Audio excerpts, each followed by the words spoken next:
Coucou mes loulous, et oui je reviens, bien évidemment vous le savez, j'aime beaucoup parler de ça, de vos émotions et de ce qui parfois peut engendrer malheureusement une maladie, un cancer, des douleurs chroniques, parce qu'on n'a pas écouté ces émotions. Voilà, donc il est important d'aller chercher parfois au-delà de la maladie, de ce qui vous fait souffrir, de peut-être je dirais de réactions excessives, de colère comme ça, où vous n'expliquez pas, vous vous dites mais pourquoi je me mets en colère aussi vite et aussi facilement pour finalement une situation qui n'en vaut pas la peine. Ben oui, parce que vous avez pu vivre des traumatismes dans votre enfance, dans votre adolescence, que vous avez refoulé ou que vous avez enfoui en vous sans pouvoir en parler, sans pouvoir exprimer cette parole.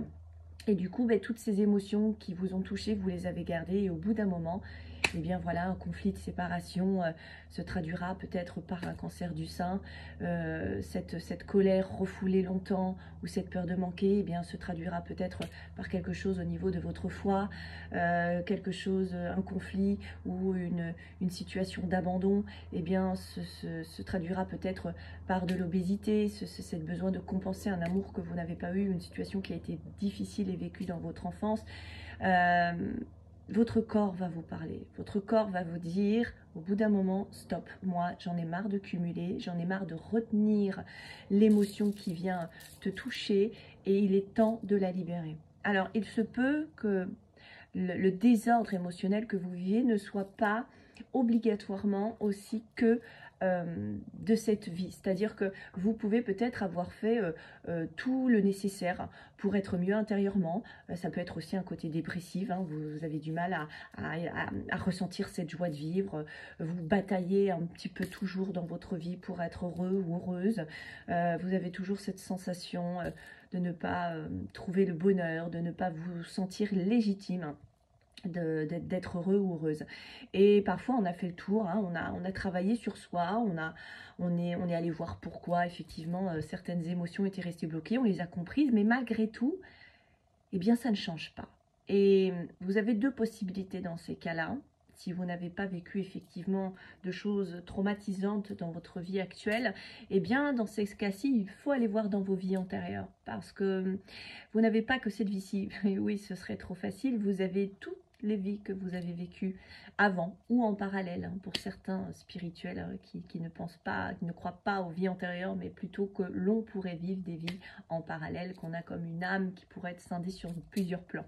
Bon, bref, l'idée c'est que vous avez votre âme à ce parcours, hein, de vie, et qu'elle a pu garder en elle des traumas de ses vies antérieures. Voilà. Et puis alors d'autant plus, hein, vous avez des époques où la vie était beaucoup plus dure, hein, donc vous avez pu voir la mort arriver, voir beaucoup de morts, vous avez pu être décapité peut-être, brûlé vif, vous pouvez avoir effectivement répété des schémas de séparation sentimentale compliqués, difficiles, vous avez pu perdre des enfants, donner naissance peut-être à un enfant mort-né, etc., etc. Il se passe beaucoup de choses, on a vécu beaucoup de choses et beaucoup d'autres vies, et parfois quand on cumule des traumas, et bien au bout d'un moment, l'âme a peur en fait de réitérer les mêmes schémas et du coup peut engendrer des blocages de nouveau, peut-être par exemple, voilà, vous avez perdu à plusieurs reprises dans vos vies antérieures des enfants au moment de l'accouchement, et bien peut-être que dans la vie suivante, vous n'en avez pas envie parce que la souffrance est trop grande,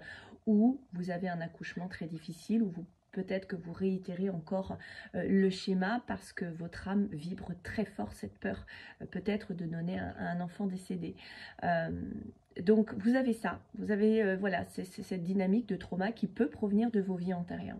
Mais c'est pas fini, et non, on aimerait bien si encore il n'y avait que ça, hein, on a déjà assez de nos traumatismes, de nos vies, de notre vie dans cette vie-là, de choses qui ne sont pas toujours faciles, qu'on peut vivre en tant qu'enfant.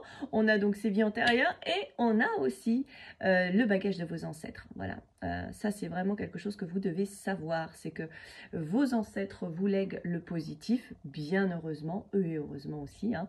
Donc ça peut être leur capacité, leurs dons, leur créativité, leur attitude comportementale. Voilà, des fois on vous dit ah c'est bien le fils de son grand-père, hein, vous voyez. Mais ils nous lèguent aussi le négatif, ils nous lèguent aussi leur trauma. Et si on ne s'y attarde pas, eh bien la petite boule de neige de trauma qui était à l'origine finalement pas très grande, finit par se transformer en une grosse boule.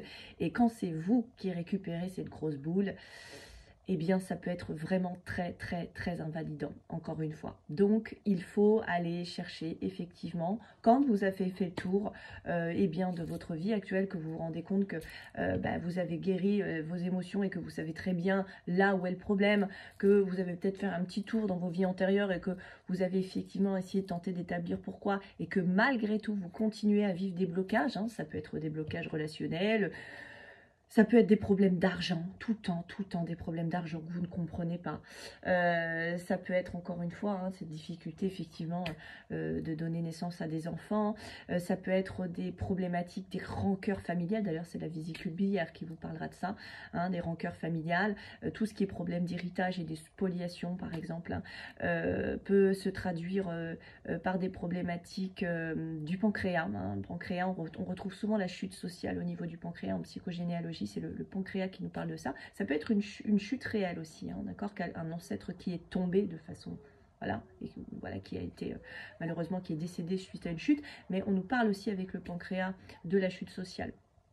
Tout ce qui est problème lié au temps par exemple, hein, voilà, un ancêtre qui est parti alors que la guerre se terminait, il est parti du coup pas au bon moment, un médecin qui n'est pas arrivé à temps pour sauver un bébé, c'est la thyroïde qui vous parlera de ça. Vous avez aussi les reins, hein, les reins, on est sur le territoire, hein, tout ce qui est aussi cette problématique rein, si vous enlevez une lettre, hein, ça fait rien. Et c'est vraiment ce côté écroulement radical. Alors ça peut venir d'un fait historique, d'une guerre où vos ancêtres ont tout perdu. Ça a été vécu avec un trauma très fort et il vous a été peut-être transmis par voilà, les reins et les problématiques liées aux reins. Donc voilà, si vous constatez, soyez attentifs en fait. Hein. Si vous constatez qu'il y a des dates qui se répètent, hein, vous vous dites tiens, toutes les femmes de ma génération, c'est bizarre, à 40 ans, développent un cancer du sein.